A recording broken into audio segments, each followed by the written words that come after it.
मिसकीन बचड़ेवाल गरीब माण्हू किथां खां आया आहिनि 200 किलोमीटर तय करे आया आहिनि त बराए महिरबानी असीं चऊं था जेका बि पेमेंट हिननि आंदी आहे 50,000 रुपए खां अबोव जेका आहे उहा ॾियनि पिया था त असां खणूं था ठीकु आहे छो जो हिते अहिड़ा छोकिरा के आहिनि जिन वटि वीचारे किराए जा पैसा न आहिनि। असांखे बिस्प तक़रीबन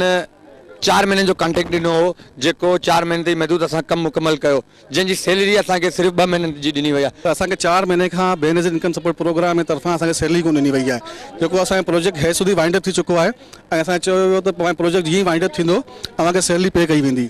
ऐं असांखे 4 महीने खां सैलरी वरी कोन ॾिनी वई आहे। हाणे जेकी सैलरी आई आहे शीटुनि जे हिसाब सां जंहिंजा 1200 फार्म आहिनि या 1000 फार्म आहिनि त हुनजा फार्म आया आहिनि 13-14 जेके जंहिंजी सैलरी 30,000 रुपया 60,000 सैलरी ठहे थी उनखे मिलनि पिया 300 रुपया 182 रुपया।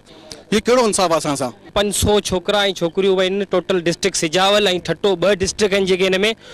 फेब्रुआरी खां प्रोजेक्ट शुरू थियो आहे BISP वारनि जो जीअं उते असांखे सर्वे कराई अथनि असांखे हुन में ॻोठनि में वेंदा हुआसीं असांखे सॼा ॾींहं लॻी वेंदा हुआ असांखे पाणी कोन मिलंदो हो असां हुते ॻोठनि में राति थी वेंदी असां सर्वे करे ईंदा हुआसीं। हाणे जॾहिं असां हुनजो प्रोजेक्ट पूरो कयो आहे तॾहिं असांखे पहिरीं सैलरी छोकिरनि खे ॾिनी अथनि कंहिंखे 2300 ॾिनी अथनि कंहिंखे 2500 ॾिनी अथनि। 4 महीननि जी सैलरी रहियल आहे तक़रीबन सैलरी कंहिंजी 65,000 आहे कंहिंजी 60,000 कंहिंजी 81,000 जंहिं ते असांजो किरायो 1000 रुपया आहे ऐं छछ खां वठी चुवड़ खां वठी सिजावल ताईं 272 272 373 मूंसां तुनियो त सैलरी खणी आयो आहे। असांजो पगारूं ॾिनी वञनि असांजो इहो ई मुतालबो आहे असां जेको एतिरो कमु कया उहो असांखे सैलरी छो नथी मिले। असांजी हक़ इलाल जी कमाई आहे असांजी बच्चनि जी रोज़ी असांखे ॾिनी वञे। असीं सिजावल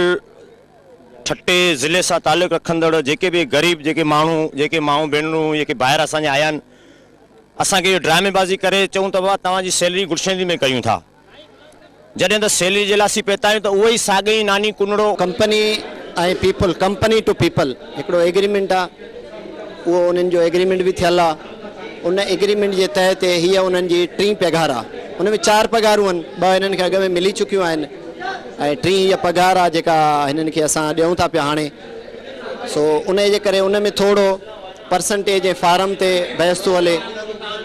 त हू चवनि था असांखे पूरी ॾियो ही चवनि था त वेरिफिकेशन थे। जो हमने रिटर्न में इनके साथ मुआहदा किया था वो ये था कि हम चलेंगे एज BISP प्रोसीजर।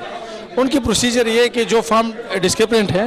उसके हिसाब से इनको पेमेंट दी जाएगी या रोकी जाएगी ठीक है